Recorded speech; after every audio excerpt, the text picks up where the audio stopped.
پہلے جھگیاں بناتے ہیں، پھر اس کے بعد قبضہ کر لیتے ہیں، جس کی زمین ہوتی ہے وہ مارا مارا پھرتا ہے، کہیں سے کوئی انصاف نہیں ملتا، نہ عدالتوں سے ملتا ہے نہ کسی محکمے سے ملتا ہے. قبضہ تو کر ہی رہے ہیں. اب اس قبضے کو مزید ایک لیگل کور دینے کے لیے اور کہنے کے لیے کہ میئر بھی ہمارا ہے، یہ جلد بازیاں ہو رہی ہیں. اور الیکشن کمیشن اس میں پوری طرح سے پیپلز پارٹی کی بی ٹیم نہیں اے ٹیم کا کردار ادا کر رہا ہے، اور اس لیے وہ آگے نہیں بڑھانا چاہ رہے الیکشن کہ ان کو خطرہ ہے کہ کسی وقت بھی کیئر ٹیکر گورنمنٹ آ جائے گی. تو جو 100% اس وقت ان کی اجارہ داری ہو سکتا ہے وہ 80% رہ جائے. تو کہیں ایسا نہ ہو کہ یہ گیم ان کے ہاتھ سے نکل جائے اور چیزیں اپنی اوریجنل پوزیشن پہ آ جائے. تو کیئر ٹیکر گورنمنٹ سے بچنے کے لیے بھی یہ چاہتے ہیں کہ فوری طور پر یہ کام کریں. میئر کسی کا بھی آئے کام نہ کرنے کا کوئی بہانہ نہیں ہوگا. لگتا ہے پیپلز پارٹی اپنا میئر لانے میں کامیاب ہو جائے گی. مسلم لیگ سندھ کے صدر، وزیر اعلیٰ کے مشیر اور سابق نائب ناظم کراچی طارق حسن کہتے ہیں الیکشن کمیشن کی جانب سے بلدیاتی امیدواروں کا حلف تہذیب آمیز تھا. میئر کے لیے 2001 کی طرز پر پینل انتخابات کروانے چاہیے تھے. وہ ہمارے نمائندے اقتدار انور سے بات چیت کر رہے تھے، آئیے دیکھتے ہیں. بہت جناب آپ کا کراچی سمیت سندھ بھر میں بلدیاتی الیکشن کی حلف برداری مکمل ہونے کے بعد اب mayor, deputy mayor, chairman, vice chairman اور مخصوص نشستوں کے جو انتخاب کا مرحلہ ہے وہ جاری ہے. ہمارے ساتھ موجود ہیں مشیر وزیر اعلیٰ سندھ، پاکستان مسلم لیگ کاف سندھ کے صدر طارق حسن صاحب. ان سے بات کرتے ہیں. طارق بھائی، آپ بہت عرصے تک جو ہے سٹی کونسل چلاتے رہے ہیں. یہ موجودہ جو بلدیاتی نظام آ رہا ہے، اس میں پہلے حلف اٹھا دیا گیا، بعد میں ترجیحی لسٹ آئے گی، پھر ٹاؤن کی لسٹ آئے گی، پھر یو سی کی، تو ایک کھچڑی سی بن گئی ہے. آپ کا اس بارے میں کیا تاثر ہے، کیا ہونا چاہیے تھا؟ لیکن نہیں، میرے تھینک یو ویری مچ اقتدار بھائی، آپ آئے اور آپ نے مجھے اس حوالے سے مجھ سے پوچھا. میرے حساب سے تو یہ جو حلف برداری ہوئی ہے، یہ ان کو چاہیے تھا کہ وہ سٹی کونسل کے اندر جتنے میئر بنے تھے کراچی سے یا چیئرمین، یو سی چیئرمین بنے تھے، کیونکہ U C chairman city council کا ممبر ہوتا ہے، تو ان کو سٹی کونسل سے اس کی حلف برداری کروانی چاہیے تھی. ایڈمنسٹریٹر کراچی سے یا کمشنر کراچی سے ان کی حلف برداری کروانی چاہیے تھی، جو کہ انہوں نے ایک اے سی سے جو ہے اس کی حلف برداری کروائی ہے اور عجیب طریقے سے کروائی ہے. مجھے کچھ سمجھ میں نہیں آیا. ہاں، اور اس کو بہتر کرنا چاہیے تھا. اس سے بہتر یہ ہوتا کہ یہ پینلز بنا کر پورے شہر سے ان کو لڑاتے، جس طرح ہمارے زمانے میں ہوا تھا کہ میئر اور ڈپٹی میئر نے پورے کراچی شہر سے الیکشن لڑا تھا. تو وہ زیادہ اچھا ہوتا اور زیادہ بہتر ہوتا کہ اس کو پتہ ہوتا کہ وہ پوری کراچی کی عوام ان کو جانتی تو ہوتی. ابھی انہوں نے ایک ترمیم کی ہے اسی چیز کو سامنے رکھتے ہوئے، کیونکہ میئر کراچی کی ایک پوزیشن ہے.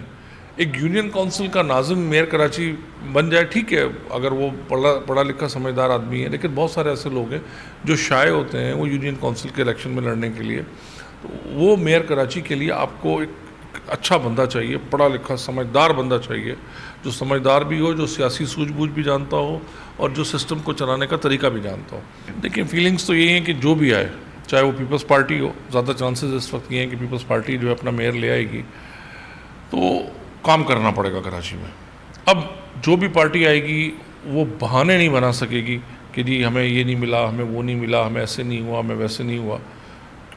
اب آپ کا سروائیول اور سسٹم کا سروائیول صرف اسی میں ہے کہ آپ کام کریں کراچی کے لیے اور کراچی کو واپس ایک اچھا شہر بنائیں.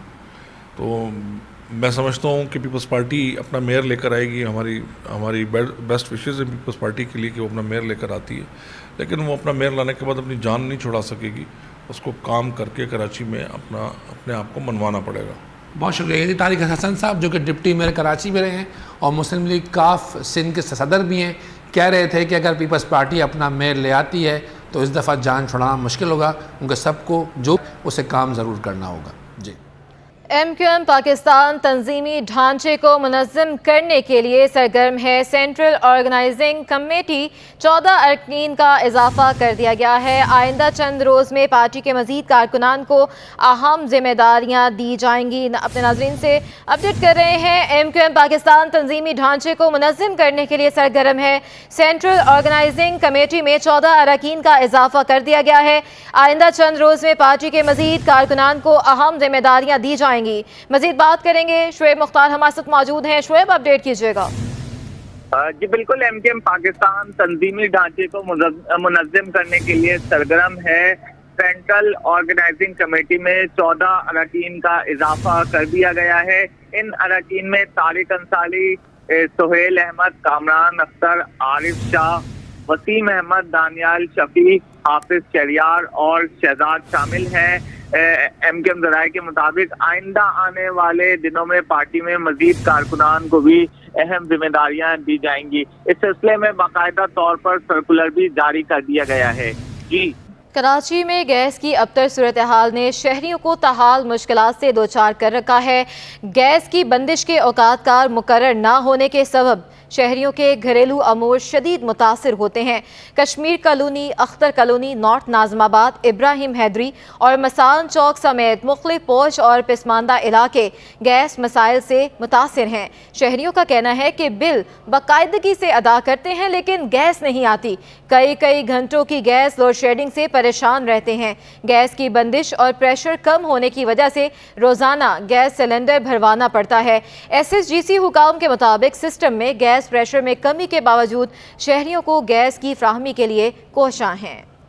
حکومتی اقدامات رنگ لے آئے. رواں سال 11 ماہ میں تجارتی خسارے میں 40% کمی ریکارڈ کی گئی ہے. رواں مالی سال برآمدات 25 ارب 36 کروڑ ڈالر اور درآمدات 51 ارب ڈالر رہی ہیں. مزید بات کریں گے ہمارے نمائندے اشرف خان ہمارے ساتھ موجود ہیں. جی اشرف خان. کی حکومت کی جانب سے جو اقدامات اٹھائے گئے درآمدات کو کم کرنے کے لیے اس سے نمایاں فائدہ ہوا ہے معیشت کو کہ رواں مالی سال 11 ماہ میں برآمدات 12.10% کمی سے 25 ارب 37 کروڑ ڈالر رہی ہے. گزشتہ مالی سال 11 ماہ میں برآمدات 28 ارب 87 کروڑ ڈالر کی ہے. سب سے امپورٹنٹ بات کہ رواں مالی سال 32 ارب ڈالر کی برآمدات کا حذف جو ہے مشکل ٹاکس ہو گیا ہے. ساتھ ہی دیکھا جائے رواں مالی سال 11 ماہ میں درآمدات 29.2% کمی سے 51 ارب 16 کروڑ ڈالر رہ گئی ہے جو کہ گزشتہ مالی سال 11 ماہ میں 72 ارب 28 کروڑ ڈالر کی درآمدات کی گئی تھی. رواں مالی سال 11 ماہ میں تجارتی خسارہ 40% کمی سے 25 ارب 80 کروڑ ڈالر رہ گیا ہے جبکہ گزشتہ مالی سال 11 ماہ میں تجارتی خسارہ 43 ارب 41 کروڑ ڈالر تھا جو بہت بڑا کنسرن تھا اور ملکی معیشت کے لیے بڑا چیلنج تھا. حکومت نے درآمدات کو روکنے کے لیے جو پابندیاں لگائیں ڈالر کی قلت بھی سامنے آئی جس کی وجہ سے ڈالر بھی مہنگا ہوا. وہ کنسرنز جو ہیں اس کا ایک طرف اب معیشت کو فائدہ ہو رہا ہے کہ تجارتی خسارہ جو ہے 40% کم ہو چکا ہے گزشتہ مالی سال 11 ماہ کے مقابلے اور جو کہ 43 ارب 40 کروڑ ڈالر رہ گیا ہے. اشرف خان ہمیں اپڈیٹ کر رہے تھے درآمدات اور برآمدات کے حوالے سے. حکومتی اقدامات جو ہیں وہ رنگ لے آئے تھے. رواں سال 11 ماہ میں تجارتی خسارے میں 40% کمی ریکارڈ کی گئی ہے. رواں مالی سال برآمدات 25 ارب 36 کروڑ ڈالر اور درآمدات 51 ارب ڈالر رہی ہیں. اشرف خان ہمیں اپڈیٹ کر رہے تھے. آپ کا بہت شکریہ.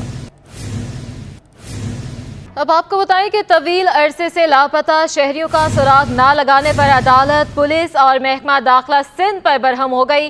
ہر بار وہی پرانی رپورٹس کو نیا کر کے عدالت میں پیش کر دیا جاتا ہے. بزرگ، مائیں، بہنیں پریشان ہیں، کسی کو احساس نہیں ہے. جسٹس نعمت اللہ پھلپوٹو کے ریمارک سامنے آئے ہیں. عدالت کی پولیس کو شہریوں کی بازیابی کے لیے ماڈرن ڈیوائسز کا استعمال کرنے کی ہدایت بھی سامنے آ رہی ہے. اپنے ناظرین کو اپڈیٹ کر رہے ہیں. ریمارک سامنے آ رہے ہیں. طویل عرصے سے لاپتہ شہریوں کا سراغ نہ لگانے پر عدالت نے برہمی کا اظہار کر دیا ہے. پاکستان میں امریکی مشن کے نائب سربراہ اینڈریو شوفر کا کراچی کا دورہ ہے.